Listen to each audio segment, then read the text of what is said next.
Greetings and welcome to Pickled Watermelon Rinds, a guilty pleasure podcast featuring Antie Joan and Auntie, providing our zesty and marginally mature take on current events, pop culture, and trends. Now we invite you to sit back, relax, and enjoy. Hello, Auntie Joan. Hi, Auntie. How are you? Oh, I'm good. I love this fall weather. Yay. I Mhm. agree. It's Mhm. lovely. I did turn the heat on finally, October 1st. Oh, That's the date. I turned it on.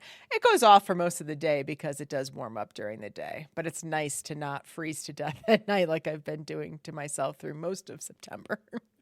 well, no, I don't turn my heat on until November 1st. Different I'm kidding. altitudes. I'm kidding. But I haven't turned it on yet. Yeah.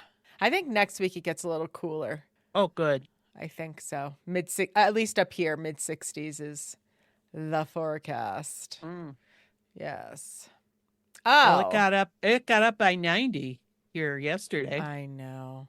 Yeah, Now it's supposed to be cooler down there today, is it? it is. Okay. My computer temperature says 67 degrees Oh, Fahrenheit. my thermometer, thermometer, Thermometer. yeah, is in pure sun right this second. So it says it's 80 Oh. degrees outside, but it's not. That's just No, in crazy no, sunshine. So it's probably, I would say, low 70s would be my guess. Did you get the little picture I sent you and some other people of the wildlife I had here today? Yes, I responded to it. Okay. Yes. Okay. It was a squirrel, folks, sitting on my porch chomping on something.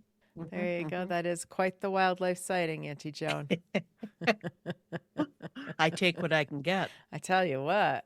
But yeah, my furnace, so I turned it on and everything went just fine. The next morning I wake up and nothing. Nothing. Didn't work. And I didn't know why, so I had to contact my furnace dude, Brent Horrigan from Ozone Heating out of Thornton, Colorado. Great guy. Thornton. Thornton or Brighton, I don't remember. He lives somewhere over there. Somewhere over there. Well, that's quite a bit of difference there. See, I think Thornton and Brighton are right next to each other. Am I wrong No. about that? Mm-hmm. Oh. He lives Brighton in one of is those further places. north. Oh, he lives in one of those places. I don't remember, to be honest with you. But he comes all the way up to my house, which is quite lovely. Holy smokes. He was a recommendation on the next door, honestly. So he put in my heating system here. I contacted him and said, you got to come up. There's a problem with the furnace. And he said, oh, and last time he's asked me to check the electrical panel and reset the circuit. And I had already done that before I contacted him because I didn't want to forget. And I said, by the way, I've already reset the circuit and nothing. And then he said, well, there's two other things you can check. Check the filter and see if it's clogged. And with Killian here, you never know. But honestly, it was not. It was very clean. Thank you very much. No, you're very good about changing that. I am. He told me to be. But then he also said, check the GFI outlet for the, I don't know. Oh, that, yeah. Whatever's running on. It's not the furnace itself. It's something else. The condensation something or other. I don't know. Your hair dryer. Yes, exactly. So he was right. That had been tripped. I think it got tripped in the brownout. And the reason the furnace worked the day before is because the condensation gadget was all charged up from not being used all summer. So it ran the first day, but then it ran out of juice by the next day. And that's why. Anyway, so folks, before you call your furnace guy, you got to check the circuit and your circuit breaker on your electrical panel. Then you should check to make sure your filter's not clogged. And third, you should check to see if your condensation gizmo thingy dingy that's plugged into a GFI outlet has been tripped in some way. If all those things are good, then you call your furnace person. But if it's not, this is little troubleshooting tips that I'm sharing with our listener. That's good to know. I would have my circuit breaker tripped from my air conditioner a couple years ago. It would happen quite frequently, and I had the furnace guy come out, and I thought for sure he was going to tell me I needed a new, air conditioner unit, but he came up with some workaround, and knock on Formica, it's been pretty good ever since. So Yeah. My guy said if it keeps tripping, that the GFI outlet may need to be replaced. And then he went on a rant. I don't understand why they make us plug those into GFI outlets from a code perspective. And I didn't. This is all through text, so I didn't engage in that conversation because he was clearly not happy about the code requirement. But regardless, it is up to code, and so far so good. It's been just fine. So I do think it was from that brownout I had sometime in August. So yep, all fixed it up, did. But Wonderful. when he told me to do that, he's like, "Can you go check to see if the furnace, the filter's clogged or if the GFI outlet's been tripped?" I'm like, my response in text was yes, in parentheses. She says reluctantly, knowing that means she has to go into the crawl space. But I did it. I put my big girl pants on and I went into the crawl space that I hate with a passion. Yeah, yeah. So he didn't have to drive all the way up. Nope, Oh, that's nope. good. He just gave me some troubleshooting over the text, and we're all good now. That's good. Yeah. Yes. He's a great guy. I adore him. Yeah, I like my heating and air conditioning guy too, and the name escapes me at this moment, but Oh, great shout out. yeah. You silly Auntie Joan. Well, if I knew we were going to go this way, I could have Well, I looked him up talked about first. the furnace. I had it on the agenda. Yeah, but no, you said work in the house. And I put in there as bullet points what I was going to talk about. But you don't read Okay. my stuff. I do. You I do. don't. It's I all right. do. It's all right, Auntie Joan. It's Oh. all right. It's all right. So what's you been up to? Well, you know what I've been up to. I made the big drive up the hill to your house last Sunday. That's right. Big journey up the hill. Uh-huh. Twofold. Well, threefold. Threefold. Uh-huh. You wanted me to experience the sandwich shop. Yes, Big B's Soup and Sandwiches in Idaho Springs. Mm-hmm. Pretty tasty, I must say. Mm-hmm. And the man behind the counter was very friendly and nice. And you said the other guy that was there before was just as much, or if not more so. Correct. They're both very friendly gentlemen in their mid 50s. Yeah, Just I'd say. very, very nice guys. I've experienced both of them, and they're very lovely. And the one that we Mhm. had the exchange with Mhm. on Sunday, he said, "Well, whatever you ladies need, I can do it." And I thought for a minute, and I said, "Well, I would like one of the bathrooms in my house made into a wet room," thinking, he said, "I can do that." And I know I can give you the name and number of somebody too. Yep. Yeah. But Yep. I did not take him up on it because I have my own other stuff I have to deal with before Yes. go into that. So And what did you taste while you were there, Auntie Joan? it was the Philly steak sandwich. Mhm. Yeah. Uh-huh. And the New England clam chowder. Those were both very tasty. Nice. Very tasty. Yeah. And Yeah. I had the cheeses. The cheeses. The cheeses. That's kind of their trademark or icon thing, isn't it? Yes, it is a grilled cheese stuffed with tomato soup. And it is delicious. And I had mine dairy free, of course. They have dairy free options. So I had my vegan cheese and vegan butter on the bread. And then it was stuffed with a wonderful tomato soup. It has to be eaten with a fork and a knife because it's a bit messy, but it was quite delicious, to be honest with you. And the soup isn't as thin as the tomato soup that you No. scoop up out of a bowl. Correct. It's a little bit thicker, and we think we cracked the code on how they did it. It looks like there's a third piece of bread that is dunked into the tomato soup, and then they sandwich that in between two slices of toasted bread that has the cheese, and you smush it all together, and it's deliciousness in every way. And it's called the cheeses. And you can get it with regular cheese. They just also have dairy free. They also have gluten free options if anybody is gluten free. I am not. Oh, But they do, huh? Wow. not on the cheeses, though. I guess I'm going to go out on a limb and say that the gluten free bread wouldn't stand up to something like that, Yeah, would disintegrate. So unfortunately, if you're probably. gluten free, you can't get the cheeses, but they have lots of sandwiches on their menu to choose from, Hmm. and Hmm. usually about 4 or 5 soups a day. The standards are, I want to say it's a green chili and the tomato soup, and then usually 2 or 3 other soups. And like I said, I don't know if those are daily or weekly offerings. I'm not 100% sure. I've Yeah, only been yeah. twice. And after the first time I went, I said, "Oh, I know who's going to like this place, Auntie Joan." So we went on Sunday and it was quite lovely. It's been a long time since I've been through Idaho Springs. Mm, And I was a little surprised at how depressed a lot of the like old motels and stuff. They look pretty run down.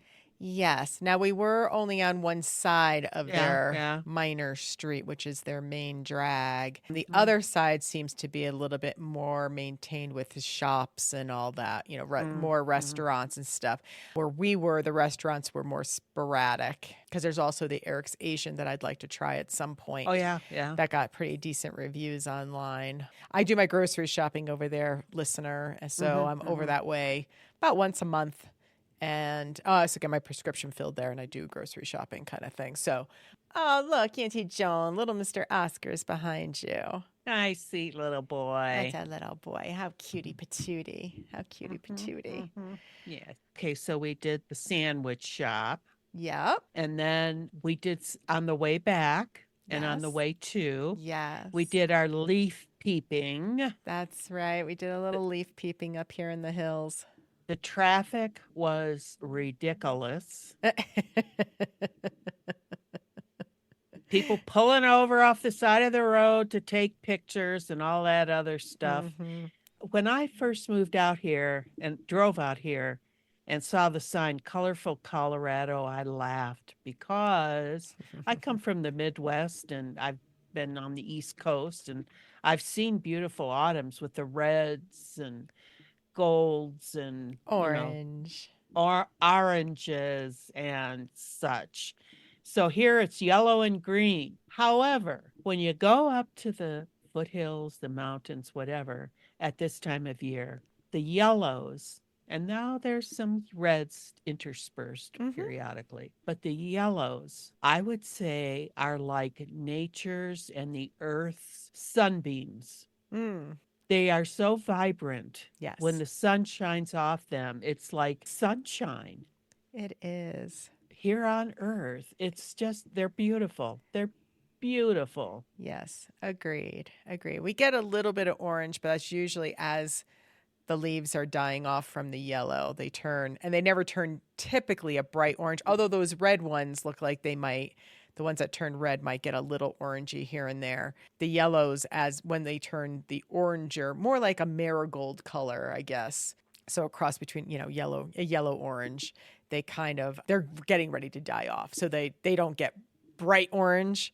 They get like a Yeah, dull, yeah, I'm yeah. dying orange. I don't know how else to describe it. I seriously, those the yellows, it is, it's like sunshine just Yes. emanating from the forests and stuff. It's just Yes. beautiful. And there's a patch of the reds turning not too far from my house that we Hmm. passed by with Auntie Joan. So she got to see the reds too up close. And people were all off to the side taking, a lot of people like to take their senior pictures or that kind of stuff in front of, and that's why it's so crazy. It's Yeah, just, yeah. yeah, the amount of traffic that we get in the hills, towards the end of the second week of September through the end of September is just astronomical. And then I went up a different way. Is that Oh, Cold Creek Canyon. Coal Creek Canyon? I went Hmm. up there instead of a Boulder Canyon Hmm. because there was this half marathon and other races that were going Hmm. on in Boulder. And when I left my house at 11, there were still the traffic cones up by my neighborhood. So, anyway, so I went up the back way so I wouldn't have to put up with all the traffic for all the foot races and stuff like that. And there were some pretty tight turns on that canyon, but coming up over Wonder View, that was a dynamic view. That's probably why they call it Wonder View, because you get like the front range there. It's Pretty, beautiful. pretty awesome. Yeah. It's a very, very So it pretty was, drive. yeah, it is. If you can stop and look at what you're looking at, I mean, I couldn't really do that with Yes, all the better to be a turns and stuff. passenger. Yeah, yeah. Yeah, for sure. And then And then, we proceeded with our task of the day, what was our task, Auntie our Joan? task du jour, making, are you ready for this? Drum roll, please. Pickled watermelon rinds. Why we We, did. yes, we did. I unfortunately bought the tail end of the watermelons I could find, which had thinner rinds, but I peeled them and cut them and soaked them overnight for 24 hours and Mm-hmm. hauled them up to Auntie's house. And from there, it was, it was like we were pretty pathetic trying to figure out what to do. I must say.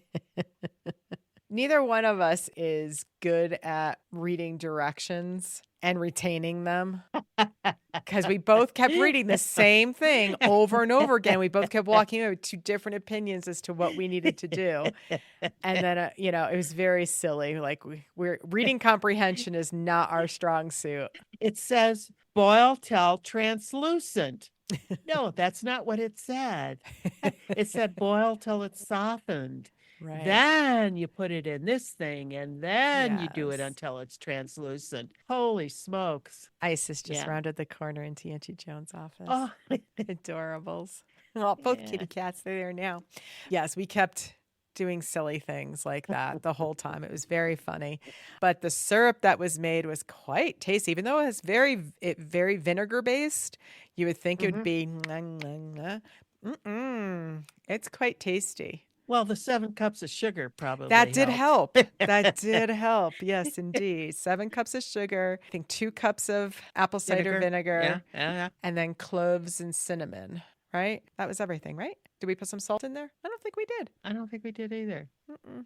Seems like, I think that was yeah, it. I guess that's it. Yeah. We'll put the Yeah. recipe out. We're going to give some of those away this upcoming weekend to some family members who were there at the inception of Pickled Watermelon Rinds.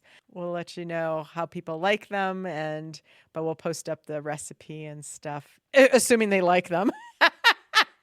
If they Well, you don't like said- them, I You said you tasted it. tasted one. I did taste one. So after Auntie Joan had come up, we had to let them sit again in the syrup for 24 hours before canning them. And you probably are wondering, geez, I didn't know Auntie knows how to can. She doesn't. Neither does Auntie Joan. we didn't know what the hell we were doing. So we Hit had to the watch YouTube. Yep. Lots of video watching. But I think it came out okay. I don't know. But I did taste, after the 24 hours of sitting in the syrup before the canning, I did taste a piece and I thought it was quite tasty. Now, I thought that these were going to have to sit for like a couple months before they were usable.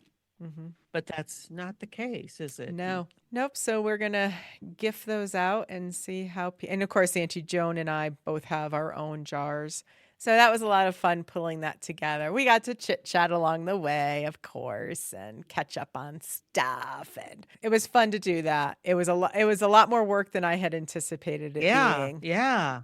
I had I think a year ago, sold my huge pot that I used to use for seafood boils because I'm vegan now and I don't make them. And yeah, Those were the good old days. so I finally sold it at a yard sale, and that would have come in very handy for what we were doing this past weekend.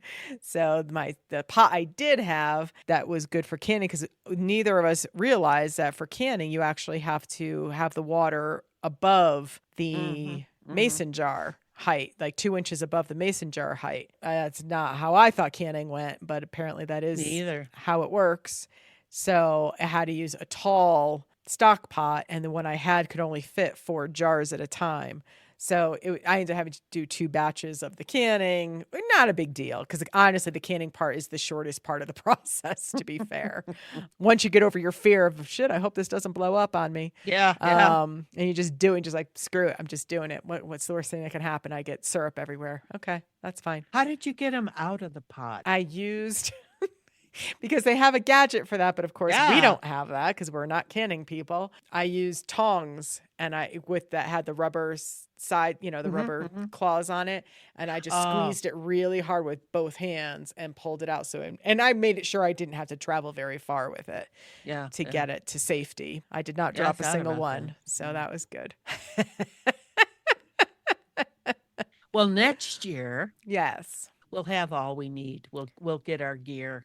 Well, I think all we really need is that gizmo. Oh, and use your stock pot, which is a lot bigger than the one I had. But maybe someone would sponsor us, that. Maybe someone will do it for us. That would be. No, it's not the same. Next time we'll know better because we'll get the so? watermelon. We're not going to fucking remember a year from now. Are you crazy? Well, I'll remember to get the watermelon earlier in the season. All that's right. for certain. That's for sure shooting. Yes, it was a lot of fun. I'm glad we did it. Interested to see what the family thinks of the pickled watermelon rinds. And if you don't hear from us next week, we died. Yep, it didn't turn out as well as we thought it would. Because they've just been sitting on my counter waiting to be packaged up for the family. So I hope they're all right. Yeah, I do too. Find out. They'll be fine. Well, when did you sample? We did it on Sunday, so I was Monday. Oh, you're still alive. I am still alive, but that was before the canning process. Oh. That was just an overnight in the syrup. You did hear them pop. I did hear them pop. That is true. Which is counterintuitive to me. I would think that would mean that they are not sealed. No. But that's what all the canning people said we had to listen for, was them to pop. No, like when you buy pickles from the grocery store and you turn the jar. Yeah. You hear it pop. Right. But that's unsealing it. It probably pops before and after. It'll pop when you open it too. Oh, for sure. I do use mason jars very often, but usually to freeze stuff. The mason jars these days, canning through freezing as well. And anytime I do that, the jars, to get the lid off is very hard to do. It's very suctioned in there. As a matter of fact, I just had soup that I had put in last spring or whatever in the freezer, and I took it out and it was like, and I had to pop it off. Oh, you use a can opener? No. That's what my mother used to use. Can opener? Yeah. The old bottle opener thing. But then you put a dent in it. No need. Yeah, then you go and get new lids. No. You can pop them off. You just got to use your 2 thumbs and go, boop. Well, then you use the ones that are dented and you make Christmas ornaments from them. Yeah, okay. That's what I'm going to do.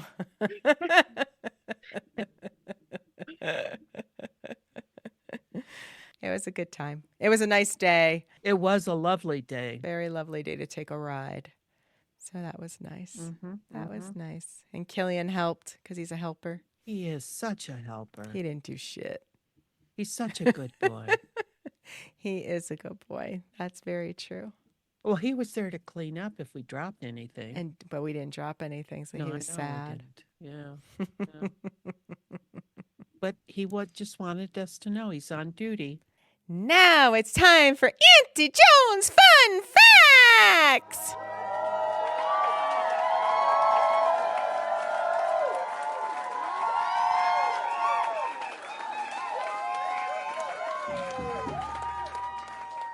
What you got, Auntie Joan? Well, when I was a little girl, there was a girl in my class who had these cute dimples in her cheeks. She was very popular, and all the boys liked her. So guess who wanted dimples? Moi. Did I have them? No. And it wasn't until just this year that I realized or found out that dimples is a mutation. So she was definitely no better than I was. If anything, she was a mutant. Now, like the Ninja Turtles? Yeah. Or as somebody said, X-Men. Now, some will argue that it's really not a mutation. What it actually is and what causes a dimple is the muscle in your cheek area called the zygomaticus major muscle. Mhm. And for normal people, do you have dimples? I'm waiting for you to finish. Go ahead.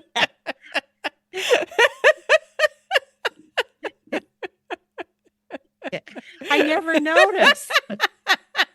It's always been a part of you.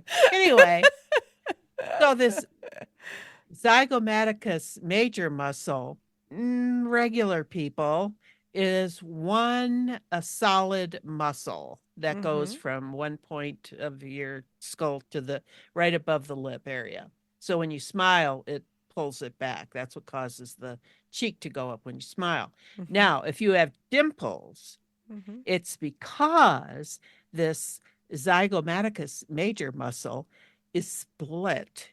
Mm. There's a split in there. So when it pulls back, it causes a gap when you smile. So it's believed that it pulls the skin and underlying connective tissue in a little bit deeper than normal, creating that cute little indentation. Yes. How is it I never noticed you had dimples? I really only have one, so I'm only Oh, broken on one side. yeah, but no, I could see it on the other side too. It's not the same. See, that's more Not of a as pronounced. Yeah. yeah. No, It's really I don't know. I don't know. It's pretty good. Pretty good. So, a few studies have actually been done on the hereditary of dimples. One study in Russia in the 1900s looked at 75 families for a variety of physical traits, including the presence of cheek dimples. Mhm. The results suggested that dimples were a dominant trait controlled by one gene, but researchers also noticed that the inheritance changed depending on whether a person was a male or a female. More recently, gene profiling company 23andMe, Mhm. remember the home testing thing you can do for your Mm. DNA, Mm. did its own investigation into dimple genetics and found that dimples are associated with 9 different genes. Oh. And to make matters even more complicated is the dimples can come and go over time. Some people's their dimples only show up in adulthood, while others only have them as children. So, in case you want dimples, but you've not been fortunate enough to have them given to you naturally, there is a plastic surgery Of procedure course there is. called a dimpleplasty. Mm. But it's not a true dimple because they make an incision in a site and, they move it, the tissue. And Mm. yeah, it's not the same as a real dimple. And supposedly these don't always last. So hardly worth the effort if you ask Mhm. me. But that's my opinion and I'm Mhm. sticking to it. Mhm. I even have Oh my gosh. little. A little chin dimple. What Mhm. did they used to call that? There was a nickname for that. Yeah. Chin Oh. ass, ass chin, ass Oh. chin. No, now you're gonna make me want to look it up, but Uh-oh. we don't have time, do we? Maybe that could be your next fun fact. Oh, no, no. Cleft, the cleft chin. Oh. Mhm. Huh. Yeah, there's a whole other thing. University of Delaware. Oh, chin dimpling reduction. Oh my gosh, they got all kinds of stuff going on. Holy Toledo. Uh-huh. So here's just another little thing you can add to your things I never knew didn't know I didn't want to know. So there you go.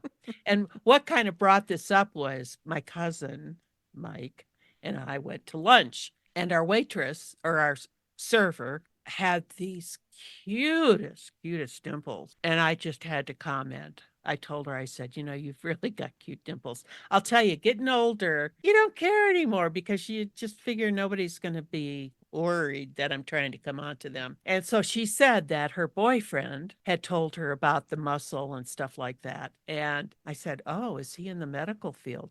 "Yeah, he's studying to be a doctor." And yeah, so but I had read something about that before, about it being a mutation or something. So anyway, I don't recall you ever saying that I have cute dimples. well, that's what I'm wondering. What I don't know.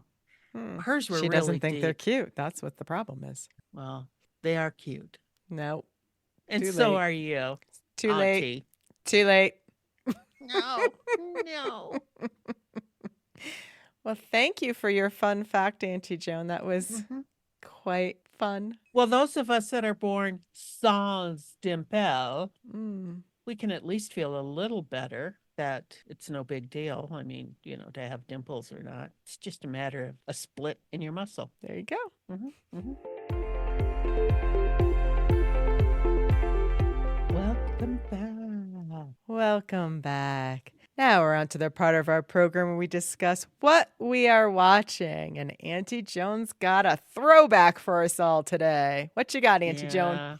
Yeah. Yeah. I haven't watched this actually just recently. I have not watched it, but I've seen it several times and it's always made a big impact on me. And I think with this being October, November coming up soon, it might be worth mentioning this particular movie. It's called A Face in the Crowd. It was made in 1957, black and white, with Andy Griffith, Patricia Neal, Walter Matthau, Lee Remick, Anthony Franciosa. I think that's pretty much the stars that most people would be familiar with. And what it's about is a fella called Lonesome Rhodes. And he is a guitar strumming, folksy singer, country singer that Patricia Neal's character finds singing some song, and she thinks, boy, this guy is really authentic. I think he would make a great guest appearance on one of their country shows. So he goes on and he becomes a superstar. He becomes Superstar. superstar, yeah. Molly Shannon. We love to call Yes. her out. He gets plucked from obscurity to fame with these TV shows he's doing, like Grand Old Opry type stuff, and he's the star. Like And the Andy everybody, Griffith Show? like the Andy Griffith Show, well, not quite. I mean, it was more like Grand Old Opry. Ah, For those of us that used to see it on the TV, we personally didn't watch it, but anyway, I think I've gone past it. He becomes this, well, I guess you could say influencer. Back in the day, he would have been what's called an influencer. He gets called on all these special appearances, and it kind of starts going to his head. And he goes to, make a guest appearance at like a high school football game or something. And there on this field is this young Lee Remick playing a majorette, like a high school majorette. And this is supposed to have been her film debut. And he falls in lust with her, and they end up getting married. The fame goes to his head. He's on the TV. He's got all these politicians coming around. They want him to run for the Senate or the governor's office or one of those. And they're interviewing him on one of these TV shows. And as they're rolling the credits afterwards, they would play the theme song. The TV station would play the theme song. Well, they didn't cut the microphone that was on Lonesome Rhodes. And he started to badmouth all these loyal viewers of his. Needless to say, people were in an uproar. He lost all kinds of fans. He ended up just going downhill, pretty much back to where he was when he started. So it's kind of like, what do they call those tales? I just know Tales from the Crypt. It's kind of like a cautionary tale. Make sure your mic is turned off before you start bad mouthing people.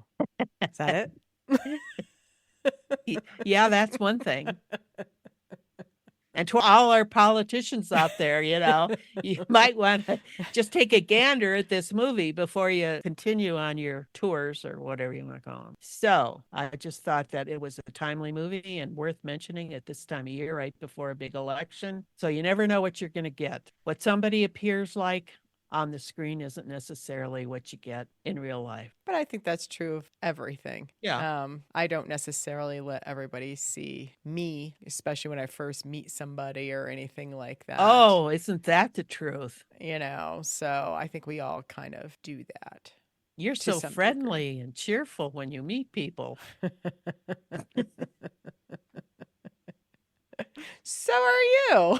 No, I'm not. No, I'm just kind of blah, But you have personality, you see, when you meet people. It takes me a while to come out. A Face in the Crowd, 1957, with Andy Griffith. It looks like you can watch it on the YouTube or pay for it on Prime. What'd you say, $3.99 or something like that? To see it on Prime? Yeah. It's not streaming free anywhere. I would think Netflix or one of them would have it at this time of year for free, but oh well. Yep. Everybody's out to make a buck, aren't they?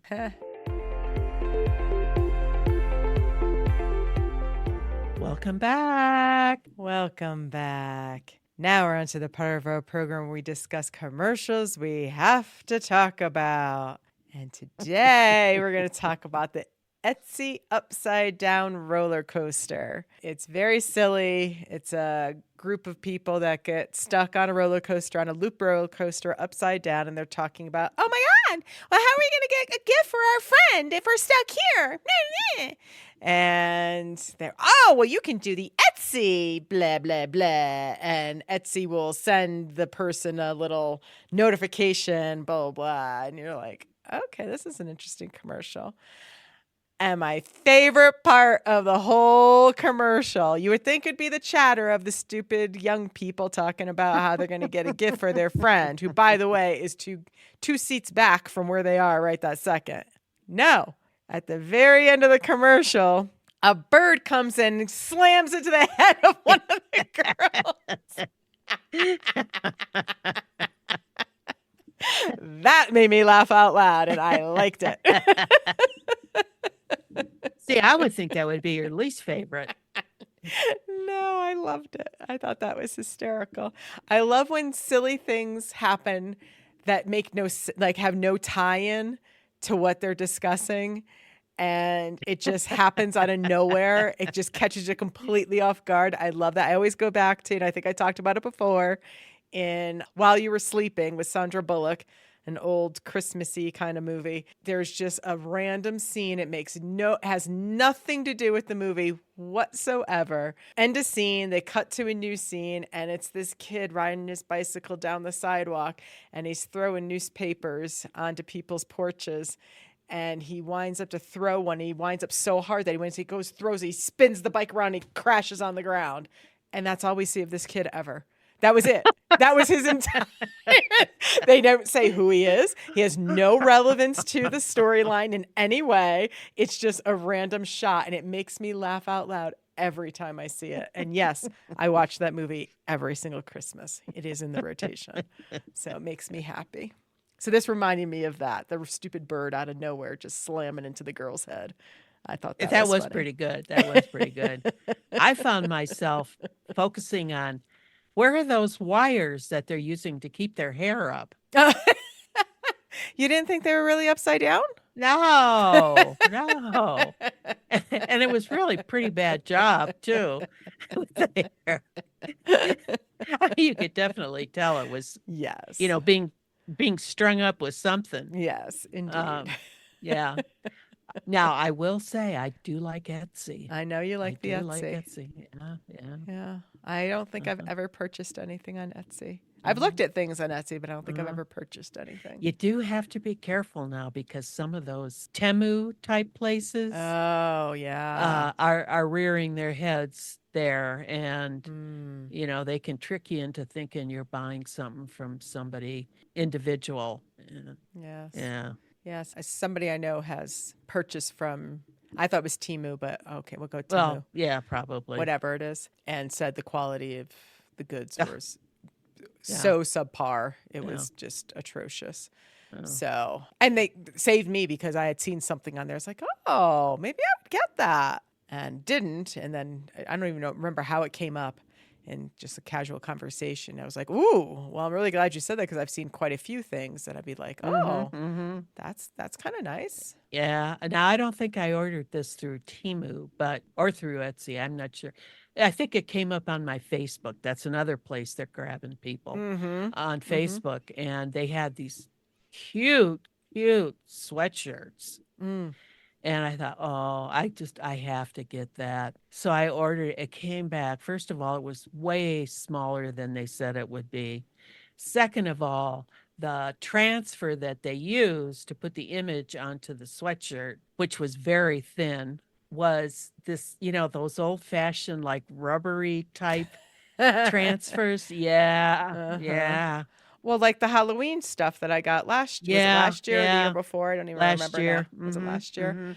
Yeah, same thing. It took a month to actually receive. Yeah. All the sizing was way off. And on the sweatshirt I got, which again was very thin, as Auntie Joan said, the cuff at the bottom was actually sewn inside out. That's right. That's right. It was terrible. And I contacted them to try and do return. And they basically said it will cost you more to return it than just to keep it. Was the it's a longer email or text. Text or email. I don't even remember. Anyway, than that. But that was the gist of it. And I was like, so did they refund your? No. Basically said it's yours. That was it. You buy it, you keep it. That's it. That's all you get. So so it is a caution. That's a cautionary tale as well. For sure. Sure. Do your research. So now anytime I see something on the Facebook that looks like a cool deal, I then go to the Google machine separately. Yep. Type in the company, see if they've gotten good reviews or even have been noted as a known scam. And, read that kind of stuff first. And I have to say, I've yet to think, I don't think I've bought, I did just buy something that I did see on the Facebook that I did buy through the Google. And it was actually something called Juicy Marbles and it's vegan spare ribs that actually I'm making for this upcoming weekend. So you said you were using real spare. No, I am. That's for me. That's for me. No. Don't scare me. No. I got regular spare ribs for the meat eaters, but I was debating whether to buy them or not. And they're like, you know what? I'm just going to try them. Worst thing, they could suck. But they got really good reviews on the Google machine, and it is a real company. And I actually saw the product being sold in the vegan delicatessen that I went to in Barcelona. So it is a real product that is being sold. Much less expensive in Barcelona than it is to get it online. So I assume it's a European company. I haven't verified that. So they don't have to pay the import charges and all that crap or export charges and all that crap. So after doing research on anything else I've seen, I see quite a few things. I'm on the Facebook almost daily. I have not purchased based on doing a little bit more research on the Google machine. And some of the tops, the artwork and stuff, they look so darn cute. So beautiful and pretty. Yeah. Nope. Don't get suckered in, people. Do your research. It might be. You never know. There might be a valid one out there, but they're few and far. Yeah, exactly. They're few and far between, so you got to do your research. Yeah. For sure. But they get you coming and they get you going. We if it ain't one thing, it's another. Any more you want to say? Let's run this one up the flagpole and see how it waves.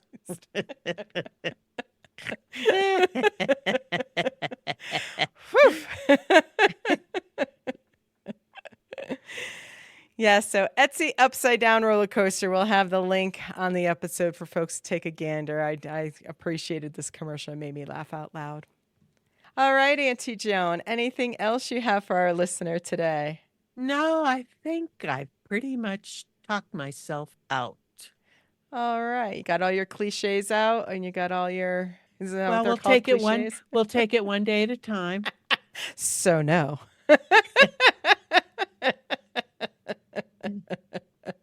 Let go and let goddess. There you go. All right. That wraps it for yet another wonderful episode of Pickled Watermelon Rinds. This is Auntie signing off. And Antie Joan saying bye-bye now. We thank you for listening. And remember, when life eats away at your core, make pickled watermelon rinds.